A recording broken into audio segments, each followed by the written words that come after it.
अर्थात आत्मदेव आत्महत्या का विचार करने बैठ गया। नाम है आत्मदेव। द्वितीय भास्करा, यानी इतना ज्ञान है उसका, संसार में प्रसिद्धि बहुत है। हम अक्सर पत्र पत्रिकाओं में पढ़ते हैं, अखाड़ा परिषद के अध्यक्ष ने आत्महत्या कर ली, संत महात्मा ने सुसाइड कर लिया,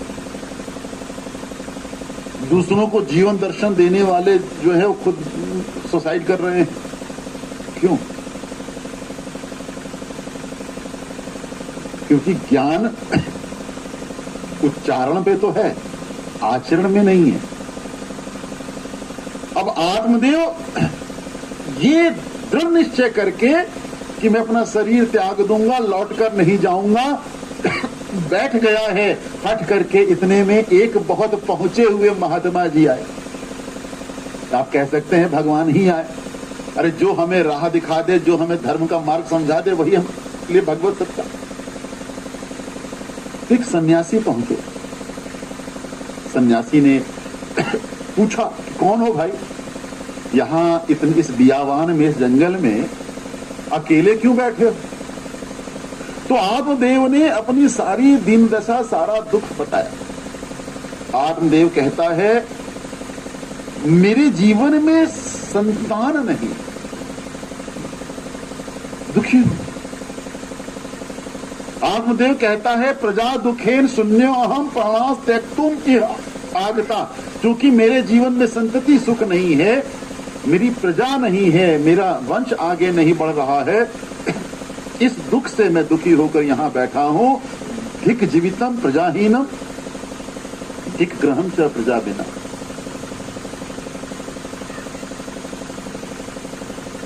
ऐसा जीवन व्यर्थ है कि हमारे जीवन का कोई आगे नाम लेवा ही ना हो। धिक धनम चनापत्य से धिक कुलम संतति बिना। वो घर बेकार है जहां बच्चे ना हो, वो धन बेकार है जिसका कोई भोग करने वाला ना हो, वो कुल को धिक्कार है जिसकी संतति ना हो।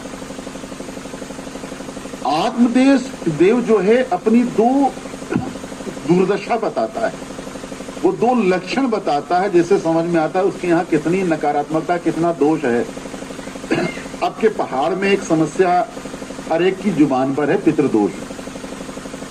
पितृदोष नहीं होता, पितृऋण होता है। कई लक्षण उसके बताए गए शास्त्रों में। तो दो लक्षण भागवत जी में आता है, दो लक्षण भागवत जी में आत्मदेव के मुख से उच्चारित किया गया है। पालेते ये मया धेनु सा बंध्या सर्वथा भयेत, यो मया रोपितो वृक्षः सो अपि बंधत्वम आसे। आत्मदेव कहता है मेरे द्वारा जब कोई गाय घर में रखी जाती है, सेवा की जाती है, जब मैं कोई गाय पालता हूं तो वो गाय बंध्या हो जाती है, बांझ हो जाती है, उसकी संतति नहीं होती। और मैं जब अपने हाथ से कोई पौधा लगाता हूं तो वो पौधा मुरझा जाता है, वो पौधा वृक्ष नहीं बनता। जब घर में बहुत नकारात्मक ऊर्जा होती है तो ये असर आता है। अक्सर सुनने में आता है कि गाय का क्या भैया तो उसका दूध रुक गया, तो फिर कहते हो जी नजर लग गई, फिर कोई झाड़ फूक मंत्रोच्चार। ये बार बार नजर क्यों लग रही है? उस कन्हैया की नजर में आ जाओ, सारे नजर दोष से मुक्ति मिल जाएगी।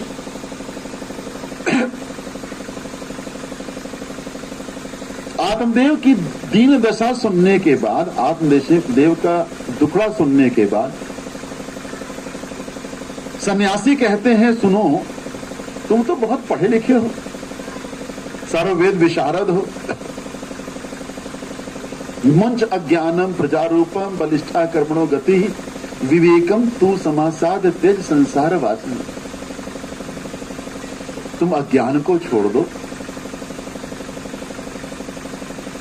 तुम विवेक का अवलंबन करो, थोड़ा विचार करो, संसार की वासनाओं से मुक्त हो। नाम तुम्हारा आत्मदेव है। हम सब अकेले आते हैं, अकेले जाते हैं, एक सराय की तरह जमावड़ा होता है। एक संसारी पुरुष लोकाचार में संसार की वासनाओं में लिप्त हो जाता है और संसार की वासनाओं की संतुष्टि के लिए वो कर्मकांड करता है। वस्तुतः जिसने अपने आत्म तत्व को जान लिया, जिसने जान लिया यद पिंडे तो ब्रह्मांडे, जिसने जान लिया कि मुझ में राम, राम में मैं हूं, उसे किस बात का दुख? अरे भाई तुम क्यों परेशान हो कि तुम्हारी संतान नहीं है, क्या होगी? तो आत्मदेव कहता है पुत्रस्य सुखम नास्ति, आप पुत्रस्य गतेर नास्ति। वाल्मीकि रामायण में भी आता है, गरुड़ पुराण में भी आता है, पुण्य नाम ना नरकादि अस्मात् तारयते इति पुत्र। पुत्र इसलिए चाहिए क्योंकि पुण्य नामक नरक से त्राण कर दे। अच्छा, ये पुण्य नामक नरक मरने के बाद तो होता नहीं है। पंचम स्कंद में 28 नरक वर्णित हैं, या गरुड़ पुराण में भी कई नरक आते हैं, उसमें पुण्य नामक नरक तो बताया नहीं गया। तो ये पुण्य नामक नरक कब होता है, कभी जानने की कोशिश की? जीते जी इसी जीवन में, मरने के बाद ये नरक नहीं होगा। इस नरक को क्या कहते हैं जरा समझ लेना। जीवन की ऐसी दशा जब आप अक्षम्य हो जाओ, आप अक्रमण्य हो जाओ, आप निस्तेज हो जाओ, आपके शरीर में इतना भी बल ना रहे कि आप उठकर अपना मलमूत्र भी विसर्जित कर पाओ, अपने हाथ से एक जल भी ना, गिलास भी ना उठा पाओ, उस दशा को ही पुण्य नामक नरक बोला गया। हो सकता है आपके भी घर आंगन में ऐसे लोग हों जो बिस्तर पर ही हों, जिनको सेवा की जरूरत है। उस समय हमें सेवा करने के लिए पुत्र की आवश्यकता है।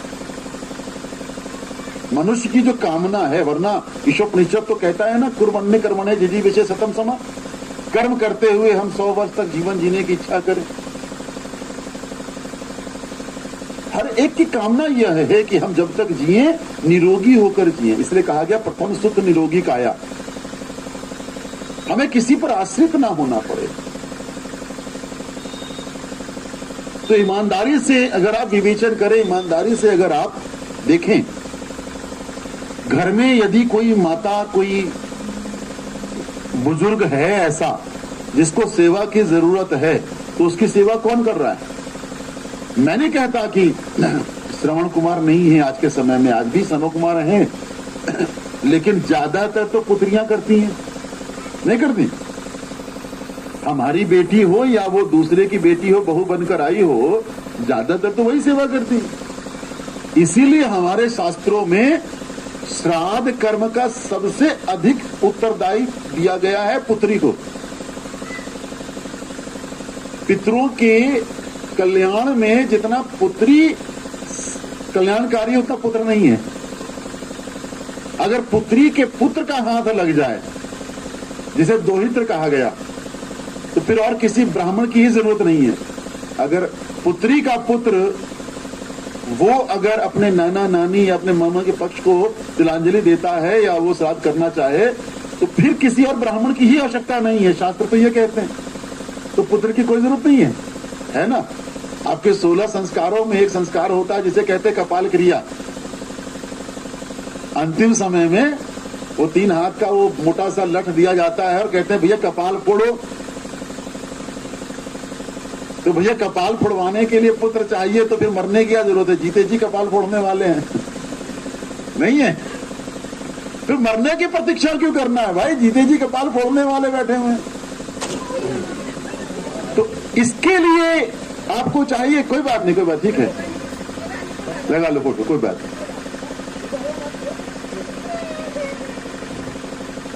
योगी कहते हैं देखो,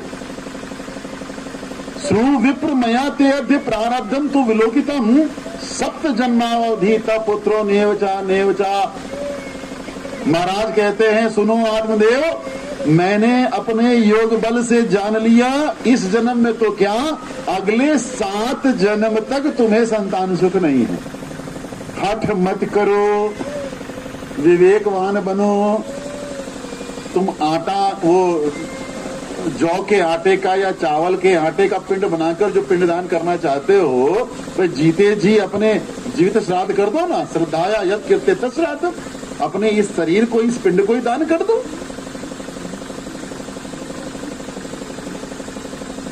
पर आत्मदेव को ये बात समझ में नहीं आए। आत्मदेव कहता है विवेकेन भवित किम मे पुत्र देहि बलादपि। क्या करूंगा विवेक लेकर? अगर आप देना चाहते हो ना तो ज्ञान मत दो, आप तो मुझे पुत्र दो। और नहीं तो कहता है प्राण तत् अग्रे शोक मूर्छितम, मैं तुम्हारे सामने ही प्राण त्याग दूंगा। अब सन्यासी महाराज को दया आ गई। सन्यासी महाराज ने सोचा कि हो सकता है परमात्मा ने इसके लिए कुछ भोग लिखे हैं अभी। उन्होंने एक फल दिया, अभिमंत्रित करके कहा इसे ले जाओ और अपनी पत्नी को खिला देना। और ध्यान रखना, जैसे डॉक्टर देता दवा ना, तो दवा आपने दवा तो ले लिया और डॉक्टर की बातों पे ध्यान नहीं दिया जो प्रिस्क्रिप्शन दिया था। है भाई, अपने आहार को ठीक करो, अपने व्यवहार को ठीक करो, तब ये दवा काम करेगी। तो वो तो आपने सुना नहीं। कोई भी मंत्र कब काम करता है, यही कथा से पहले प्रथम सत्र में ये क्यों बताया कि कैसे काम करेगा, कैसे सुनना है, पात्रता क्या है। अपने मनमर्जी करोगे तब कथा की गारंटी नहीं है। ब्रह्मा जी ने नारद से कहा ईश्वरस्य अनुमोदिता, ये भागवत जी कल्याण करती है, पर कब? जब ईश्वर के द्वारा बताए हुए रास्ते पे कोई चलेगा, अपने मन से चलेगा तो नहीं। निश्चित है आपके प्रश्न का उत्तर मिलेगा, पर आपको कम से कम न्यूनतम योग्यता का पालन तो करना पड़ेगा ना। भाई कोई भी परीक्षा दे सकता है, लेकिन उसके लिए उसको फॉर्म तो भरना पड़ेगा ना, अपना एडमिट कार्ड तो लेना पड़ेगा ना।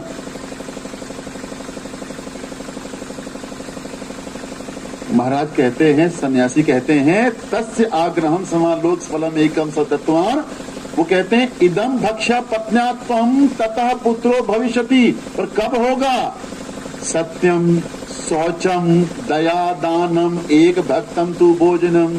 अपनी पत्नी से कहना कि सत्य आचरण करेगी, सुचिता बाहर भीतर की शुद्धि रखेगी, दया दान, एक भक्त को कम से कम भोजन कराएगी, और वर्ष अवधि स्त्रिया कार्यम तेन पुत्रो अति निर्मला। एक वर्ष के भीतर ही उसे निश्चित रूप से एक निर्मल पुत्र की प्राप्ति हो जाएगी, सुंदर पुत्र की प्राप्ति हो जाएगी। पर कब होगी? ये करना पड़ेगा। हाँ, कला प्रिया बनकर, क्रूर बनकर, सांसारिक बातों में रत रहकर, भोगों में अनुरक्त रहकर तब नहीं होगा।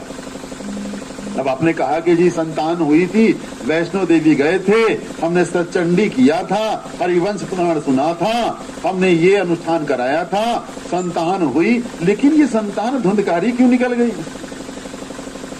भाई आपने तो इसलिए पुत्र चाहा था कि वो आपकी सेवा करे, और आपको उसकी सेवा करनी पड़ रही है। वो जब चाहे तब लाठी लेकर आपके सामने खड़ा हो जाता है। कहाँ त्रुटि रह गई? निश्चित किया होगा, निश्चित पूजा की होगी, निश्चित रूप से अपने देवताओं को आपने मनाया होगा, लेकिन वो विधि, वो जो प्रिस्क्रिप्शन, वो जो आपके लिए कुछ नियमावली थी, उसकी अवहेलना हुई है। मन माना आचरण करोगे तो मन माना होगा। लोग कहते हैं कि जी हमने भागवत किया, लेकिन हमारी समस्या तो वही की वही है। अरे भागवत को दोष मत लगाओ भाई। शिव पुराण, भागवत, रामायण, आपने इसको क्या, इसको जो है शनिवार मंगलवार की कथा समझ लिया है? कमी हमारे अंदर है और हम देवी चरित्रों पे जो है लांछन लगाने चल देते हैं। हमने महामृत्युंजय करवाया, लेकिन हमारा काल सिर्फ दूर नहीं हुआ। अरे शिव का एक गण है स्वकीर्ति मुख, उसका नाम सुन के राहु थर थर कांपते हैं, और तुम कहते हो महामृत्युंजय किया 1.25 लाख और तुम्हारा काल सिर्फ दूर नहीं हुआ। कहीं ना कहीं त्रुटि हुई है।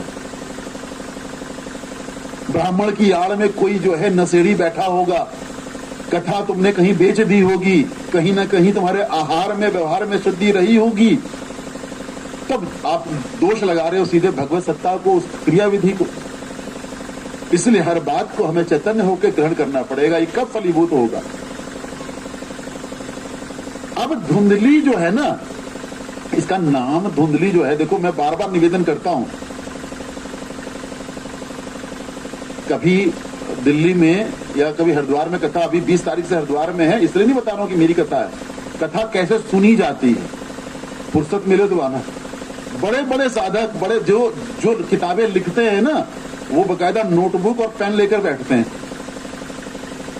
कब कौन सी बात काम की हो, इसलिए हमें कुछ पल्ले नहीं पड़ता। मैं बार बार कहता हूं कि ये कथा के जो नाम है ना, इन नाम को तुम लिखो, समझो, खाली नाम समझो, कथा समझ में आ जाएगी। और भागवत बड़ा दुर्लभ ग्रंथ है, इसके जितने भी पात्र हैं ना, एक पन्ने में तुम खाली इनके नाम लिखना, दिति, अदिति, उतानपाद, सुनीति, सुरुचि, ये नाम खाली तुम्हें बता देंगे कथा पूरी क्या है। खाली नाम सुनते ही कथा समझ में आ जाएगी कथा क्या है। तो धुंधली की समस्या क्या है? धुंधली को हर चीज धुंधली नजर आती, उसका जीवन दर्शन ही धुंधला है, उसे कोई भी बात स्पष्ट नहीं नजर आती, सत्य देखने वाली दृष्टि ही उसके पास नहीं है। उसके जीवन में भोग जो है, उसके जीवन में बस जीवन का उद्देश्य कितना, खाओ पियो मौज बनाओ बस।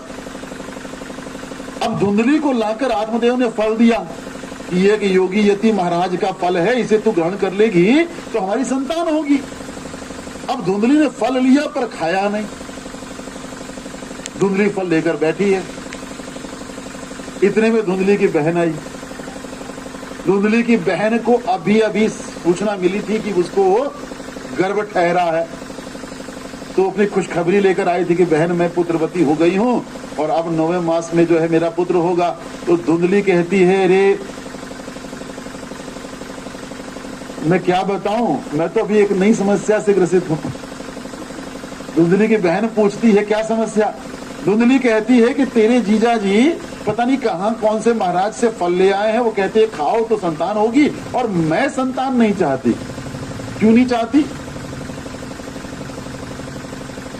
आजकल भी बहुत सी बहन बेटियां हैं, वो कहती हैं कि हमारा फिगर बिगड़ जाएगा। हाँ भाई, आज भी बहुत सी बहन बेटियां हैं, वो कहती है हमारा फिगर खराब हो जाएगा, अभी नहीं चाहिए।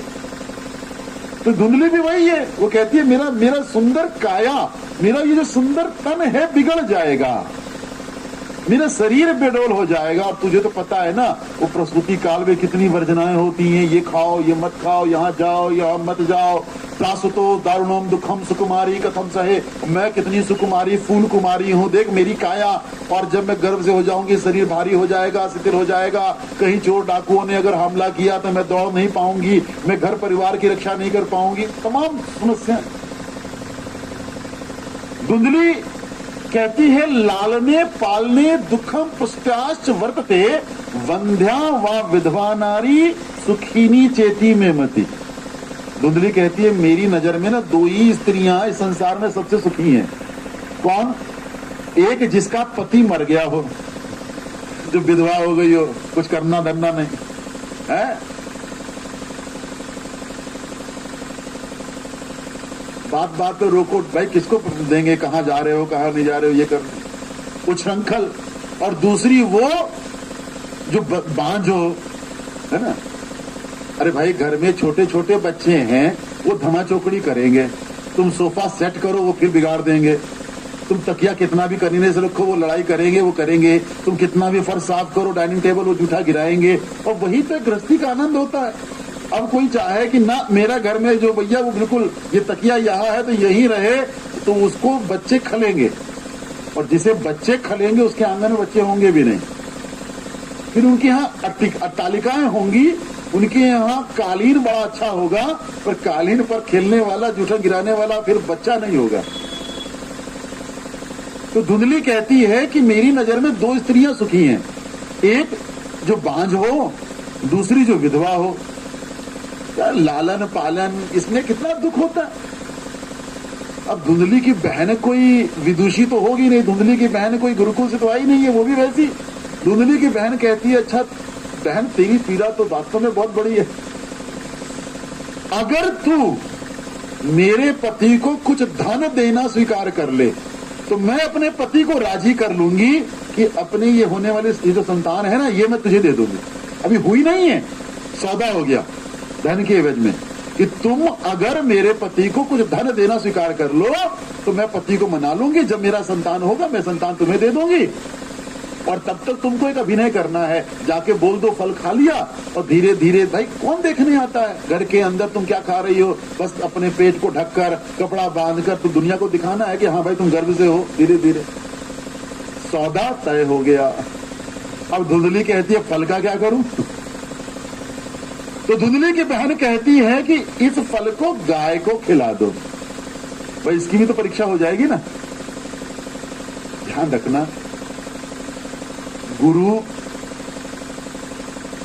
देवता भगवत सत्ताओं की परीक्षा नहीं होती, प्रतीक्षा की जाती है। हम क्या करते हैं, हम परीक्षा लेते हैं। गुरु जी ये मंत्र फलेगा कि नहीं फलेगा? अरे तू पहले अपने आप को देख कि तुझे तेरे पास पात्रता है भी कि नहीं है धारण करने की।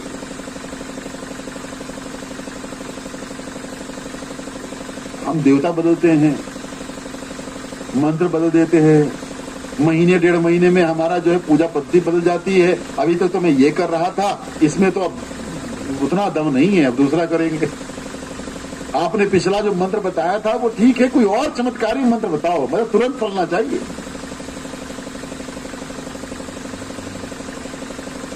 एक बहुत प्रासंगिक दृष्टांत है और पहाड़ के लिए तो बड़ा सुंदर दृष्टांत है। ये देवभूमि कही जाती है, ये संतों की भूमि, शक्ति और साधना की भूमि है, 84 सिद्धों की भूमि है। और 84 सिद्धों के जो नाथ हैं, पता है कौन है? बोलिए महायोगी गुरु गोरखनाथ भगवान की। गुरु गोरखनाथ भगवान जो शिव अवतारी हैं, अयोनिज है, उनके अवतरण का बड़ा सुंदर प्रसंग है। तो उनके जो गुरु हुए मत्स्येंद्र नाथ जी, वो एक गांव में आए भिक्षा मांगने, और एक आंगन के बाहर खड़े होकर उन्होंने आवाज लगाई, भक्ति भिक्षामदेही, माता भिक्षामदेही। तो उस घर से, उस भवन से एक महिला निकली, और वो महिला जो है वो अपना कुछ सीधा सामान लेकर आई। मत्स्येंद्र नाथ जी ने भेंट लिया, और मत्स्येंद्र नाथ जी ने देखा वो जो युवती है वो चिंतातुर है, वो परेशान है। मत्स्येंद्र नाथ जी ने पूछा, देवी किस बात की चिंता है, मुझे बताओ। जो दान लेता है ना, वो प्रतिदान ना करे तो उस पर ऋण लगता है। ब्राह्मण का कर्तव्य कहा गया है, वेद पढ़ना, पढ़ाना, यज्ञ करना, कराना, दान लेना, दान देना।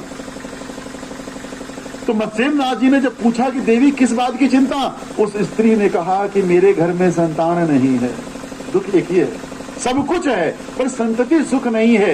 मत्स्येंद्र नाथ जी ने अपने कमंडल में से भभूत निकाल कर दिया, देवी इसे तुम खा लेना और निश्चित समय में तुम्हारे यहाँ संतान होगा, पुत्र रत्न की प्राप्ति होगी। 12 वर्ष बीत गए। 12 वर्ष बाद मत्स्येंद्र नाथ जी उसी गांव में आए, और उसी भवन के आंगन में खड़े होकर उन्होंने आवाज लगाई, वही माता निकली, पर अभी भी चिंता में।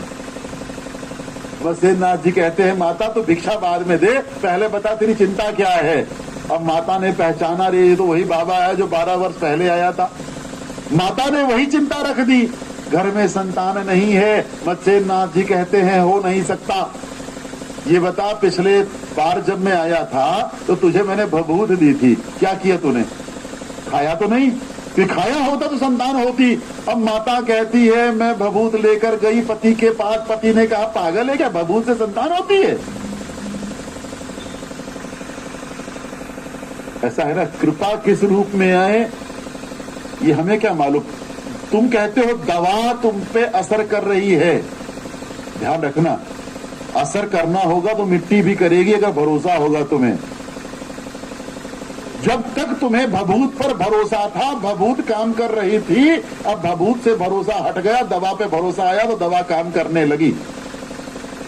काम तो भरोसे ने किया, तुम्हारे विश्वास की शक्ति ने किया। मत्स्येंद्र नाथ जी ने कहा, माता ये बता तूने भभूत का किया क्या? माता कहती है कि वो मेरे पति ने कहा जाके फेंक दे, मैं जाके फेंक आई। कहाँ फेंका? तो जहां पर गोबर डाला जाता था, एक गड्ढा, अब तो टीला बन गया 12 साल में। मत्स्येंद्र नाथ जी आए और गोबर के टीले में से 12 वर्ष का बालक निकाल दिया, जिन्हें आज हम गुरु गोरखनाथ जी के नाम से जानते हैं। भगवत कृपा विश्वास का प्रतिफल है, परीक्षा का प्रतिफल नहीं है कि आपने महामृत्युंजय इसलिए करवाया कि देखते हैं क्या होता है। तुम्हारे देखने से कुछ नहीं होगा, तुम्हारा भरोसा है तो होगा, वरना नहीं होगा। वृंदावन में कभी ना कभी गए होगे, दुनिया जाती है, मीरा को तो कन्हैया मिला, रसखान को भी मिला, सूर को भी मिला, और अयोध्या से तुलसी बाबा आए तो उनको भी मिला, हमें क्यों नहीं मिलता? क्या हम मिलने जाते हैं? गंगोली हाट गए होगे, गंगोली हाट में मैया मिली क्या? पर शंकराचार्य को तो मिली थी, साक्षात दर्शन दिया था, हमें क्यों नहीं मिली? क्योंकि हम मिलने ही नहीं गए, हम अपने लिए गए थे। हम इस विश्वास में तो गए थे कि यहां जो मांगो मिलता है, पर हमें यह विश्वास है क्या कि जिससे मांगो वो मिलता है। आपके घर परिवार के आसपास, मोहल्ले में, गांव में, हर कस्बे में एक ना एक मंदिर ऐसा होगा जिसके बारे में यह मान्यता है कि जो मांगो वो मिलता है ना? पर यह भरोसा क्यों नहीं है अभी तक कि जिससे मांग रहे हो वो मिलता है? क्योंकि वो चाहिए ही नहीं। शिव नहीं चाहिए, शिव से चाहिए। राम नहीं चाहिए, राम से चाहिए।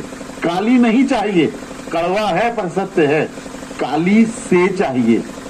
अगर आपके इस मंदिर में, कालिका मंदिर में काली है, तो फिर वो वीरान कैसे है? फिर वो ताले में कैसे है? फिर तो वहां कोई ना कोई भक्त बैठे रहना चाहिए हर समय, अगर है तो। या सिर्फ नवरात्रि में जागृत होगा? शिव मंदिर सिर्फ सावन में जागृत होगा? ये कथा आपके विश्वास की है। धुंधली से कहती है उसकी बहन कि इसकी परीक्षा हो जाएगी, गाय को खिला दो। गाय को खिला दिया गया। 10वें मास में धुंधली की बहन को बच्चा हुआ। मध्य रात्रि में आई, चोरी से पैसा लिया, अपने पुत्र को बेच दिया। अगले दिन सुबह जो है धुंधली ने कह दिया अपने पति से, देखो आप तो बड़ी गाढ़ निद्रा में सो रहे थे, रात में मुझे प्रसव वेदना हुई, रात में पुत्र हो गया। अब आत्मदेव अपने पुत्र की होने की खुशखबरी में इतना आत्ममुग्ध है कि उसने कोई किंतु परंतु नहीं किया, कोई विवेक नहीं लगाया, कोई दिमाग नहीं लगाया कि कब इसको प्रसव वेदना हुई, कब संतान हुआ, अरे हो गया, बस सारे शहर में मिठाई बंटवाई।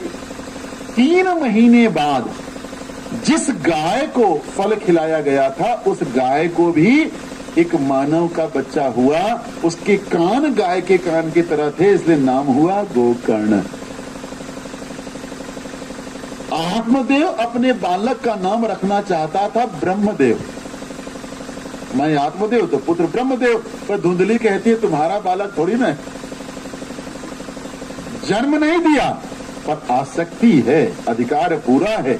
धुंधली कहती है ये मेरा पुत्र है, इसका नाम होगा धुंधकारी।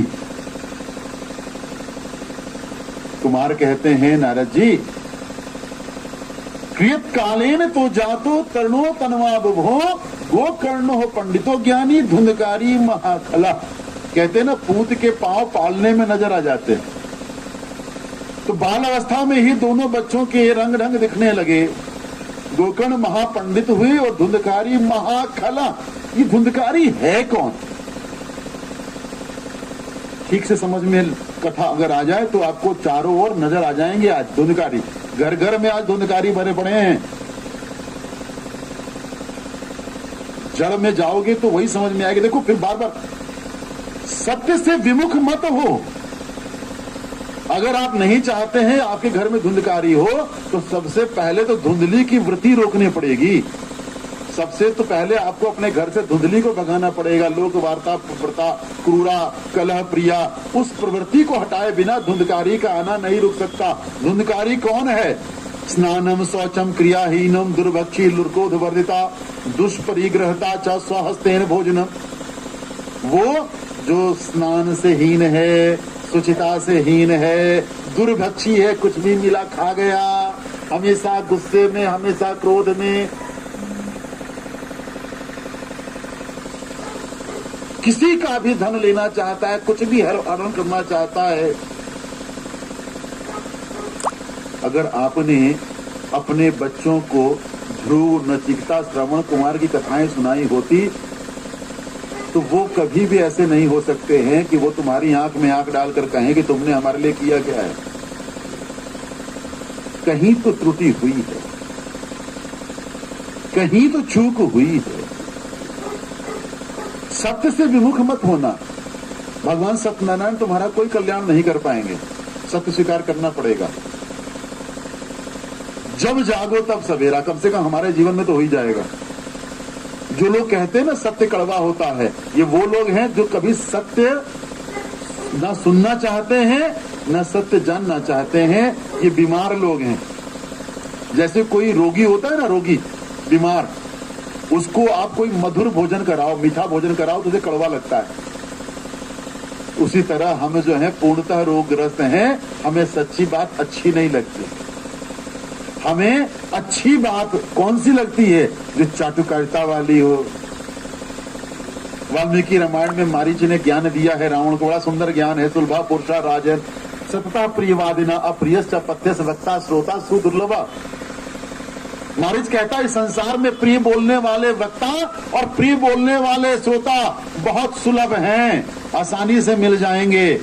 यहाँ सत्य बोलने वाला, वो सत्य भले ही कड़वा हो पर हितकर हो, वो सत्य बोलने वाला न वक्ता मिलता है न सुनने वाला श्रोता होता है। सव हस्तेन भोजनम, सव के हाथ से भोजन करने वाला। तो ये क्या मुर्दा घर जाता था क्या? सव का हाथ तोड़ के लाता था। सव हस्तेन भोजनम का मतलब क्या है? जिस हाथ से सेवा नहीं होती। बूढ़ा बाप अपने कंधे पे सिलेंडर लाद के ला रहा है और जवान बच्चा चौराहे पर जो है अपना बाइसेप देख रहा है, बॉडी बना रहा है जिम जाकर, उसको क्या बोलोगे? बूढ़ी माँ खेत में खलिहान में काम कर रही है, बाजार से वो भारी भारी सामान ला रही है और बच्चा चौराहे पे खड़ा होकर जो है अपनी बॉडी दिखा रहा है, उसे क्या बोलोगे आप? माता पिता गुरुजन अपने बुजुर्गों के पैर दबाते हुए जिसके हाथ दर्द कर जाते हो। सब हस्तेन भोजनम का मतलब क्या है? समस्या यह है कि हम समस्या दूर ही नहीं करना चाहते। हमारे लिए भागवत सिर्फ आयोजन है, समस्या यह है। और जिनकी बात कभी रद्द नहीं होती, उन्होंने क्या प्रतिज्ञा लिया है कि हर वर्ण में मैं भक्ति ज्ञान वैराग को प्रेम पूर्वक स्थापित करूंगा। ये है श्रोता हमारा। और व्यास वेदी पर बैठे कौन है? सनकादि, सनक सनंदन सनातन सनत कुमार, भगवान के प्रथम अवतार। हमेशा बाल सुलभ वृत्ति में रहते हैं। बाल सुलभ वृत्ति का मतलब है सहज, सरल और सच्चा होना। भगवान कहते निर्मल मनजन सो मोहि पावा, मोहे कपट छिल छद्र न भावा।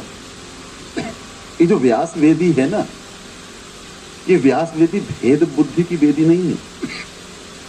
अच्छा, ये जजमान जो है 100 रुपए चढ़ा रहे हैं तो इनको आशीर्वाद ज्यादा देना है, उसके पास कुछ नहीं है तो उसको प्रसाद भी नहीं देना, ये वो वेदी नहीं है।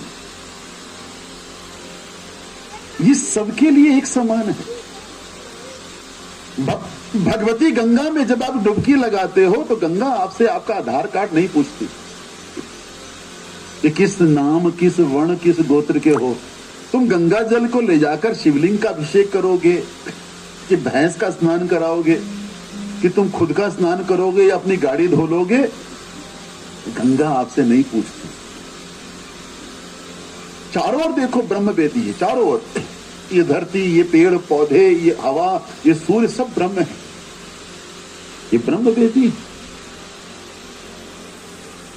अब नारद जी को एक सुंदर कथा सुनाई गई।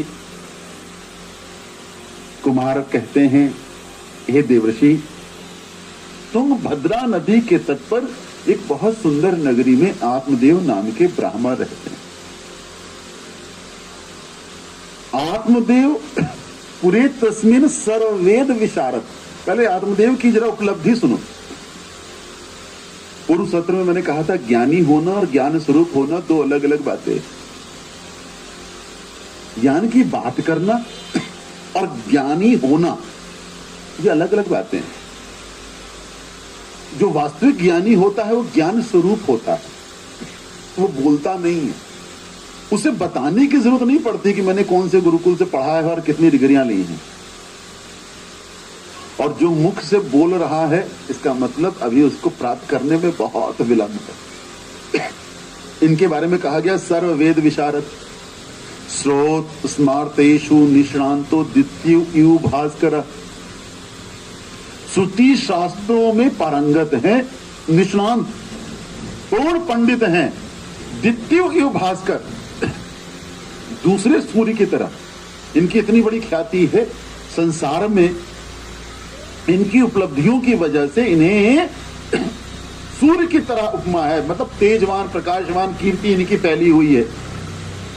इनके ज्ञान की बड़ी जो है प्रशंसा होती है, इनके उपलब्धियों की, इनके जीवन में जो भी तप बल है उसकी बड़ी प्रशंसा होती है। धनी सब परिवार है, संपन्न परिवार है, सब धन धान घर में है, प्रचुर है, लेकिन वृत्ति कैसी है? भिक्षुक। भिक्षुको वित्त वालों के तत्प्रिया धुंधली स्मृता। इसकी जो प्रवृत्ति है वो भिक्षुक वृत्ति है, भिक्ष मांगता है। पहले देखो, अब आज जो भिखारी होते हैं ना, ये तो पेट पालने वाले। पहले जो भिक्षुक होते थे वो तपोधन, जो पूर्ण ब्रह्म हो जाता था, पूर्ण विनम्र हो जाता था, वो फिर भिक्षुक वृत्ति में आता था। सारे संसार को अभय देता था, वो सारे संसार को जो है साधन देता था रोजगार उपार्जन के, और वो ब्राह्मण खुद भिक्षावृत्ति करता था।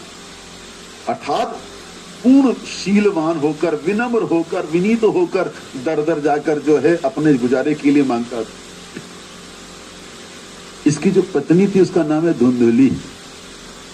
और धुंधली के नाम से तो भागवत सुनने वाले लगभग सब परिचित हैं। धुंधली कोई स्त्री नहीं है और आत्मदेव कोई पुरुष नहीं है। भागवत में ना या किसी भी पुराण में स्त्री और पुरुष देखने मत जाना, स्वभाव है। नाम जो है ये प्रवृत्ति है। धुंधली पुरुष भी हो सकता है, रावण स्त्री भी हो सकती है जो दूसरों को रुलाती है। धुंधली का स्वभाव कैसा है? स्ववाक्य स्थापिका, अपनी बात को स्थापित करने के लिए एकदम किसी भी हाथ पे जा सकती, यानी कि अपनी बात मनवाने में हठी है, दूसरे की बात नहीं मानती, जिद्दी। सुरुंद्री शुक्लोद्भवा, सुंदर है, सुंदर कुल में उसका जन्म हुआ है, रूपवान है, जिद्दी स्वभाव है। लोक वार्ता रता पूरा प्रहर्षो बहुत अल्पिका, बहुत अल्पिका, बहुत खाती है। अब यहां खाना जो है, ये जो जल्प है, ये सिर्फ भोजन के लिए नहीं है, भोगों के लिए है। उसके जीवन में भोग बहुत बढ़े चढ़े, क्रूर स्वभाव की है, दान पुण्य नहीं करती, लोक वार्ता रहता, सांसारिक बातों में उसे ज्यादा रस मिलता है। संसार की बातों में उसे हर समय सुबह से शाम तक, ये 5000 साल पहले की कथा लग रही है, लेकिन ध्यान से सुनना तो आपके अपने परिवेश की कथा ही समझ में आएगी, है ना। इसको देखो, समय ही नहीं है।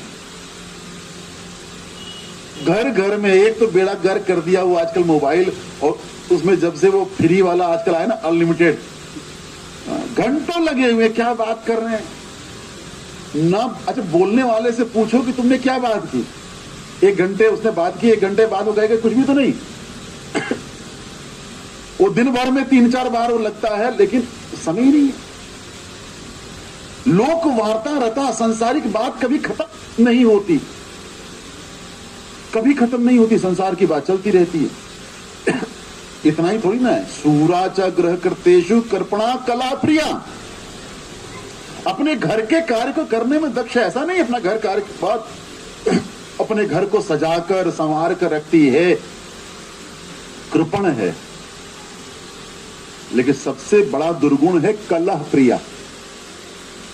अच्छा, कलह प्रिया से क्या समझे? वो कलह करने जाती है। हम कलह प्रिय किसे कहते हैं? जो कलह की बात करता है, ये ना। लेकिन उससे बड़ा कलह प्रिय वो होता है जो कलह की बात सुनता है। और सबके पास एक बड़ा अच्छा तर्क है। हमने थोड़ी ना कहा, वो कह रहे, वो पड़ोसन आ गई थी, वो कह रही थी, हमने तो कुछ भी नहीं कहा।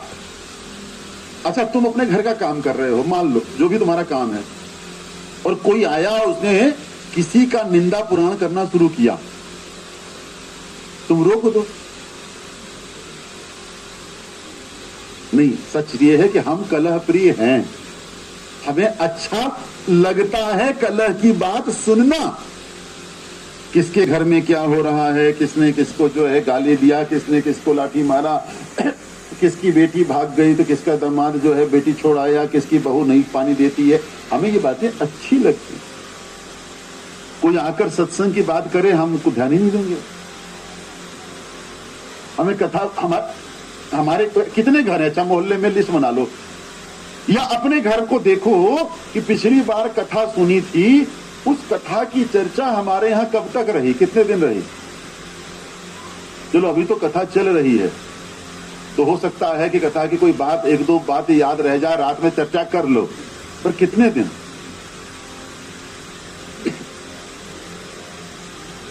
हम कथा की बात कथा पंडाल में भी नहीं करते, वहां पर भी संसार चला आता है। इसलिए मैंने कहा कि ये स्त्री नहीं है, ये स्वभाव है। हम आए तो कथा सुनने, या हम किसी पंडाल में गए तो कथा सुनने, पर हमने बातें क्या शुरू कर दी? मौसम की, आलू प्याज के दाम की, उसकी शादी हुई कि नहीं हुई, वहां जाकर क्या बातें करते हैं? ये जो धुंधली है, कथा शुरू हुई है, वो तो वही समस्या है। सौनक जी के प्रश्न तो जानो कि क्यों पूछ रहे हैं। घर घर में कलह है, किस बात का कलह है भाई? घर घर में बेटा सुनता नहीं है, बेटी उच्छृंखल व्यवहार कर रही है, कोई किससे प्रेम से बात नहीं करता, प्यार से कोई भोजन नहीं कर रहे हैं, अट्टालिकाएं खड़ी कर दी, साधन बन गया, जमीन हो गई, प्रॉपर्टी हो गई, सबके नाम पर प्रॉपर्टी जोड़ ली तुमने, भगिना के नाम पर, बेटा के नाम पर, भतीजे के नाम पर, बहन के नाम पर, तुमने प्रॉपर्टी का मार खड़ा कर दिया। लेकिन ईमानदारी से अपने कलेजे पे हाथ रख के कहो कि भाई अपने बेटे, अपने नाती पोतों के साथ एक साथ बैठकर प्रेम से भोजन कब किया? कितने वर्ष हो गए? समस्या यही तो है कि वो धुंधली जो वृत्ति है, वो जब तक घर में रहेगी तब तक धुंधकारी होता रहेगा। चौरह सर्वजन द्वेषी परवेश्व प्रदीपिका, सबका बैरी है, वो अपना भी बैरी है, वो कष्ट देने के लिए आया है। कौशल्या पहले होगी तब राम होगा, यशोदा होगी, देवकी होगी तब नंदलाला होगा, कोई अदिति होगी तब वो आदित्य आएंगे, दिति के घर में तो दैत्य ही आएंगे, कोई सतरूपा होगी तब जाकर जो है उसके यहां उत्तानपाद प्रियव्रत होंगे, वरना दनु के घर में दानव ही आएंगे। हमें अपनी प्रवृत्ति को समझना होगा, इसलिए समय लगता है, लगने दीजिए। आपको 2 दिन का सत्र अतिरिक्त मिला है, तो आप जो है नेगी जी के पितरों को धन्यवाद दीजिए, अपने कुल देवताओं को ध्यान दीजिए कि 2 दिन यानी 4 सत्र मिल जाएगा। थोड़ा सा विस्तार से सुन लेंगे, पूरी नहीं सुनेंगे, वो पात्रता नहीं है, मेरी पात्रता नहीं है मैं पूरी भागवत कर पाऊं। व्यास वेदी जितना देगी उतना ही हम ग्रहण करेंगे। आप जितनी झोली लेकर बैठे हो, आपके पास जितनी पात्रता उतनी मिलेगी, इसलिए जितने प्रसंग को लेंगे पूर्णता से लोगे, भागना नहीं है। भागवत कहती है भाग मत। और मैं बार बार निवेदन करता हूं, राम को सुनो, खूब सुना, अब राम की सुनो। कृष्ण को बहुत सुन लिया, अब कृष्ण की सुनो। भागवत को सुना ना, भागवत की सुनो। हम माता पिता को सुनते हैं, माता पिता की नहीं सुनते। ये है मूल समस्या। सब हंसते हैं भोजनम, चाहे तो पूरा सत्र इसी पर हो सकता है। मुर्दे के हाथ से भोजन करना मतलब क्या है? जिस हाथ से परिश्रम नहीं होता, जिस हाथ से सत्यकर्म नहीं होता, जिस हाथ से सेवा नहीं होती, जिस हाथ से दान धर्म नहीं होता, वो मुर्दे के हाथ हैं। आत्मदेव ने गुरुकुल में जाने का प्रबंध किया तो धुंधली कहती है तुम्हें गोकर्ण को भेजना है, भेज दो, मेरा पुत्र है, मेरे पुत्र को क्या कमी। अच्छा पढ़ लिख कर क्या करेगा? धन कमाएगा, हमारे पास तो पहले से धन है। आपके परिवेश में बहुत से ऐसे लोग हैं, बहुत धन जोड़ लिया, अब बेटा किसी काम का नहीं है। ध्यान रखना, पूत कपूत तो क्यों धन सचे, और पूत सपूत तो क्यों धन सचे। धुंधली कहती है हमारे पास धन की क्या कमी है, ये सब इसी का तो है। तो धुंधकारी जो है, धुंधली के वासना की छत्र छाया में, धुंधली के लोभ के छत्र छाया में वो पलने लगा और गोकर्ण गुरुकुल चले गए। धुंधकारी सारे कुकर्म करता है, चोर डाकुओं की संगति करता है, चंडालों के साथ दिन भर घूमता है, हर समय अभक्ष भक्षण करता है, हर समय क्रोध में, हर समय काम में। पूत के पांव पालने में दिखते हैं। बच्चे ने तोतली बोली में किसी को गाली दिया, आपको अच्छा लगा, अरे देखो बाबू को गाली दे रहा है, चिंता करो। तुम इतराओ तब जब कोई सस्ती वाचन बोले, तब तुम्हें इतराना चाहिए। वो गणेश जी का नाम ले रहा है, आरती कर रहा है, उसने गाली दिया, ये इतराने का विषय नहीं है। कोई गिरा है और तुम्हारा वो भाव दौड़ के जाकर उठाने गया तो समझना मेरे घर में श्रवण कुमार आया है। कोई गिरा है और वो हंस रहा है तो समझ लेना अगला नंबर तुम्हारा है, तुम्हारे गिरने पर भी वो हंसेगा। उस पर मत इतराओ। सबको दिखता है क्या सही है और क्या गलत है, सबको दिखता है। इसलिए संस्कार बचपन से देना शुरू करो। और ये काम किसका है? ये काम है मां का। दुष्शीलो मातृ दोषेन पितृ दोषेन मूर्खता कार्पण्य वंश दोषात आत्म दोषातरिता। यदि संतान दुष्चरित्र है, कोई किंतु परंतु नहीं होगा, मां जिम्मेदार है। यदि संतान अनपढ़ निकल गई, पिता जिम्मेदार है, पिता ने उसके लिए अच्छा प्रबंध नहीं किया। संतान कापुरुष निकलती है, कायर निकलती है, वंश जिम्मेदार है। और संतान निर्धन है, गरीब है तो खुद जिम्मेदार है, उसके लिए कोई जिम्मेदार नहीं है। तो धुंधली ने धुंधकारी को खूब लाड प्यार से पाला। वो मांगता है 2 रुपया, मिलता है 20 रुपया। पूछा नहीं जा रहा है कि करोगे क्या। आप अपने बच्चे को खूब उसको पॉकेट मनी दो, लैपटॉप दो, आईपैड दो, खूब मोबाइल दो, पर कम से कम एक बार पूछो तो करता क्या है। जब समझ की बात कभी रद्द नहीं होती वो नारद हैं। जिनकी बात कभी रद्द नहीं होती, उन्होंने क्या प्रतिज्ञा लिया है कि हर वर्ण में मैं भक्ति ज्ञान वैराग को प्रेम पूर्वक स्थापित करूंगा। ये है श्रोता हमारा। और व्यास वेदी पर बैठे कौन है? सनकादि, सनक सनंदन सनातन सनत कुमार, भगवान के प्रथम अवतार। हमेशा बाल सुलभ वृत्ति में रहते हैं। बाल सुलभ वृत्ति का मतलब है सहज, सरल और सच्चा होना। भगवान कहते हैं निर्मल मनजन सो मोहि पावा, मोहे कपट छिल छद्र न भावा।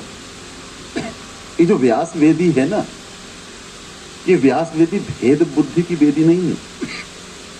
अच्छा, ये जजमान जो है 100 रुपए चढ़ा रहे हैं तो इनको आशीर्वाद ज्यादा देना है, उसके पास कुछ नहीं है तो उसको प्रसाद भी नहीं देना, ये वो वेदी नहीं है।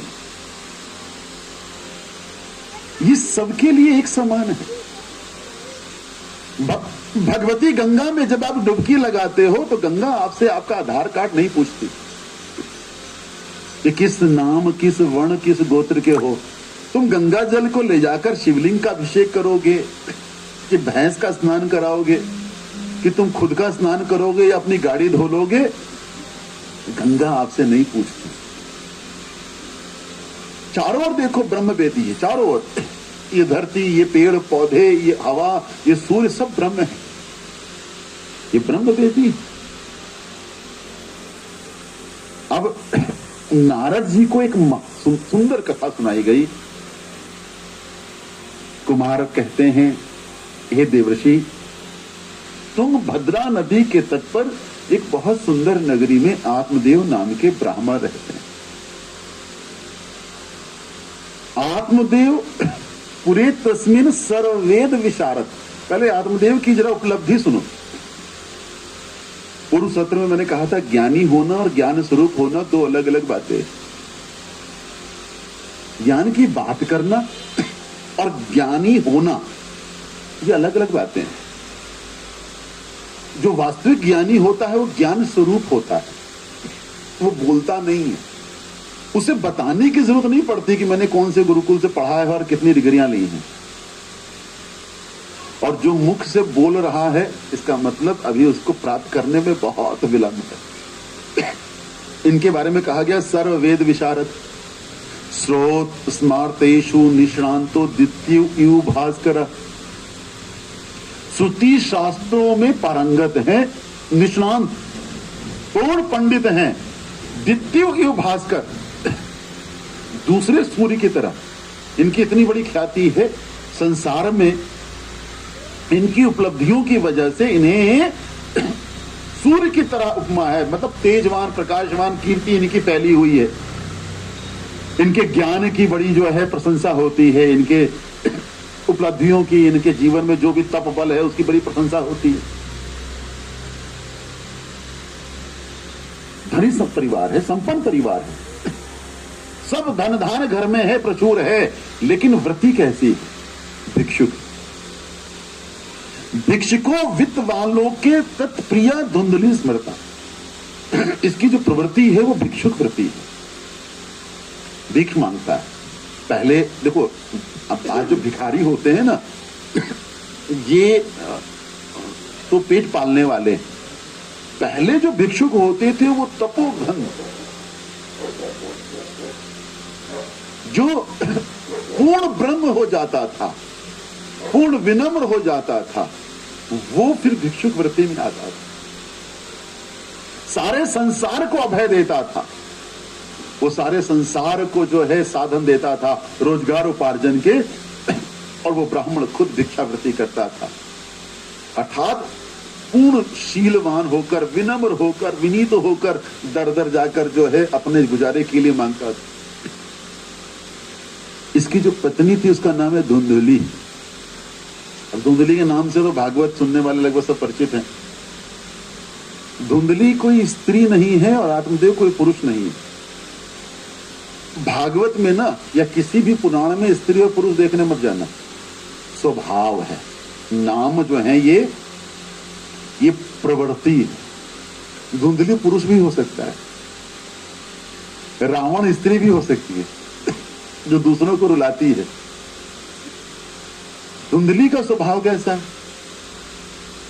स्ववाक्य स्थापिका, अपनी बात को स्थापित करने के लिए एकदम किसी भी हाथ पे जा सकती, यानी कि अपनी बात मनवाने में हठी है, दूसरे की बात नहीं मानती, जिद्दी।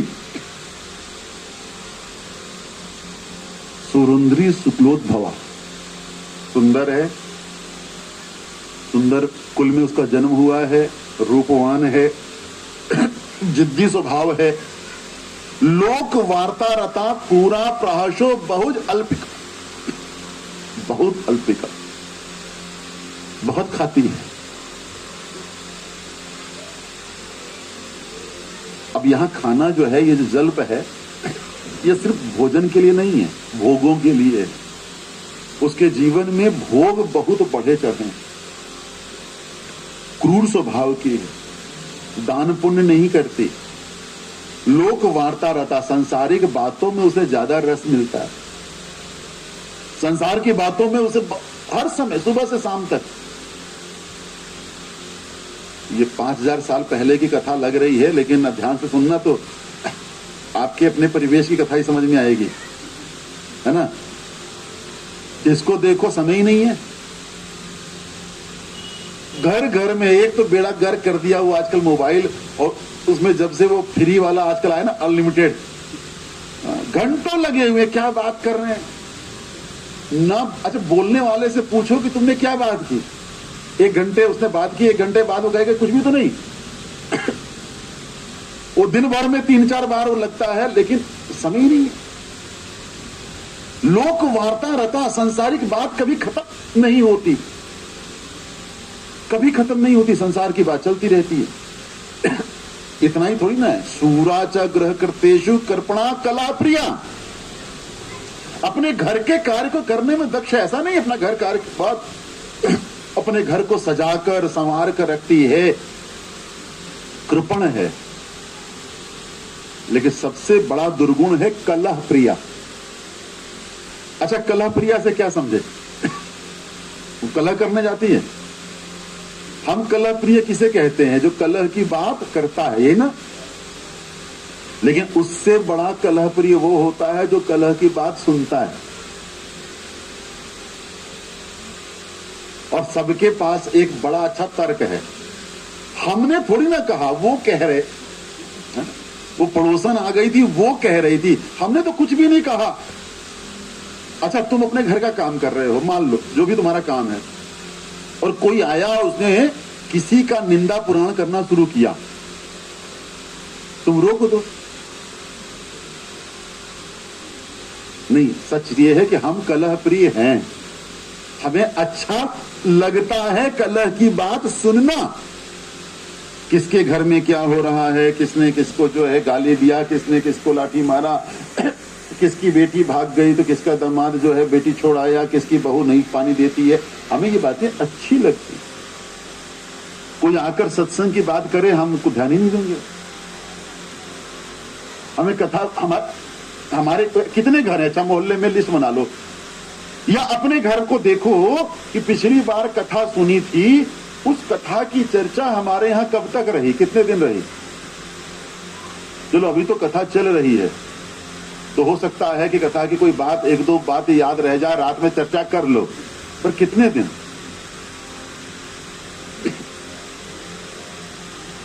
हम कथा की बात कथा पंडाल में भी नहीं करते, वहां पर भी संसार चला आता है। इसलिए मैंने कहा कि ये स्त्री नहीं है, ये स्वभाव है। हम आए तो कथा सुनने, या हम किसी पंडाल में गए तो कथा सुनने, पर हमने बातें क्या शुरू कर दी? मौसम की, आलू प्याज के दाम की, उसकी शादी हुई कि नहीं हुई, वहां जाकर क्या बातें करते हैं। ये जो धुंधली है, धुंधली मतलब क्या? ऊर्जा इसमें नहीं होती। या किसी की नाच गाने की महफिल से आया होता तो वो ऊर्जा नहीं होती। इसीलिए कहा गया आसन शुद्धि होनी चाहिए। एक आसन, एक भोजन, एक नियम, तब कथा समझ में आएगी। शुद्ध आसन। तो अपना अपना आसन सब लेकर आए, पर जिसके लिए कथा होनी है उसको किसी ने आसन नहीं दिया। जिसके निमित्त कथा हो रही है वो धुंधकारी, वो कहां बैठे? तो एक 7 गांठ का बांस है, ये पूरी भागवत रूपक में है, ध्यान रखना। 7 ही क्यों, 8 क्यों नहीं कहा गया? 9 भी तो कहा जा सकता था ना। वेदव्यास ये भी तो लिख सकते थे कि एक बांस का टुकड़ा पड़ा था, इतना भी तो लिख सकते थे। 7 गांठ ही क्यों दे रहे हैं? क्योंकि वैकुंठ की 7 ही ड्योढ़ियां हैं, वैकुंठ जाने के 7 ही दरवाजे हैं, ध्यान रखना। और वो एक एक दरवाजे को लांगे बिना आप नहीं जा सकते, छलांग नहीं लगा सकते। अविद्या, काम, क्रोध, लोभ, मोह, मद, मात्सर, ये 7 गांठ को भंग किए बिना इन्हें जो है इनका उच्छेदन करके आप वहां नहीं पहुंच सकते। अब हो क्या रहा है आजकल? पोंगा पंडितों ने सूची बना दी आजकल। तो मैं 2018 की बात है, कथा चल रही थी हमारी जो है कुंभ में, तो वहां से मैं एक पुस्तिका लेकर आया, पतली सी, कोई 20-25 पन्नों की है। वो केवल भागवत के वो वस्तुओं की सूची है, खाली क्या क्या वस्तु लगेगी वो होंगे। कोई महापंडित उन्होंने लिख दिया, पर वेद व्यास जी ने तो लिखा नहीं। परीक्षित कितनी वस्तुएं लेकर बैठा है, अगर धुंधकारी कितने कलश और लोटे लेकर बैठा है। कहां लिखा है कि विदुर जी जो है कलश और लोटा लेकर पहुंच रहे हैं मैत्रेय मुनि के पास कथा सुनने के लिए। क्या करें, आदत से मजबूर हैं, सूची दे दो, क्योंकि हमने बचपन से यही सुना, यही देखा, क्या क्या लगेगा। अरे भाई तुम क्या लेकर बैठे हो? फिर पूछते हो कोई अभाव तो नहीं रहा? हाँ अभाव रहा, भाव नहीं है, बाकी सब है। साधन से भाव का क्या मतलब? ठीक है, परमात्मा ने आपको सामर्थ्य दिया, आपने पंडाल सजाया, बहुत बढ़िया व्यवस्था बनाई, अपने से खूब बढ़िया व्यवस्था करो, बहुत बढ़िया। लेकिन ये सूची नहीं है कि यहां मसनद लगा को, ये सूची थोड़ी ना है। माइक लगा सकते हो, लगा दो, पर ये सूची नहीं है, जरूरी नहीं है। नेमी श्रावण में कौन सा माइक लगाया? ये परीक्षित कथा, व्यास जी ने पहले माइक लगवाया था क्या? ये तो कथा सुनाएंगे। सूची कुछ भी नहीं है, लिस्ट कुछ नहीं चाहिए। अब आजकल क्या 7 गांठ का बांस गाड़ने लगे लोग। अरे भाई समझो कथा को, कथा समझो। ये जो जीवन की 7 गांठ है, अष्टांग योग में जो अष्टांग योग आता है, 8वीं तो समाधि है। यम नियम प्राणायाम प्रत्याहार ध्यान धारणा समाधि तक पहुंचेंगे तो ध्यान धारणा, पर धारणा में ही तो रुक जाते हो आप। समाधि का मतलब समाहित हो गए परमात्मा में। वैकुंठ की 7 जोड़ियां हैं, राम जी के साकेत धाम के 7 दरवाजे हैं, और धुंधकारी 7 गांठ की बांस में ही बैठा है। हमारे जीवन में हमारा जो कार्य धुंधमय है, ये धुंधमय कार्य तब तक रहेगा जब तक 7 गांठ में से एक भी गांठ बची रह जाएगी। पहली गांठ है अविद्या की। ज्ञान ये करने क्यों बैठे? एक नई बीमारी, ये कुछ 30-35 साल से बीमारी लगी है, ये दोष है। भागवत जी आपके सामने है, भागवत जी पढ़ लेना। 54 जगह निषेध है, संगीतमय कैसे हो जाएगा भाई? नारद जी से बड़े संगीतज्ञ हो क्या? संगीतमय ज्ञान यज्ञ। एक बार बैनर छपाने से पहले पढ़ो तो सही, क्या लिखे हो? संगीतमय ज्ञान यज्ञ। हाई स्कूल करने वाला तुम्हारा लड़का नाच गाकर हाई स्कूल नहीं पढ़ सकता, तुम भागवत सुनने बैठे हो संगीतमय। नारद जी से बड़े तुम श्रोता हो, सुखदेव जी से बड़ा कोई वक्ता है। ये दोष है, ये विकार है, मीडिया का विकार, कोई 30 सालों से लगा। अब नाम मत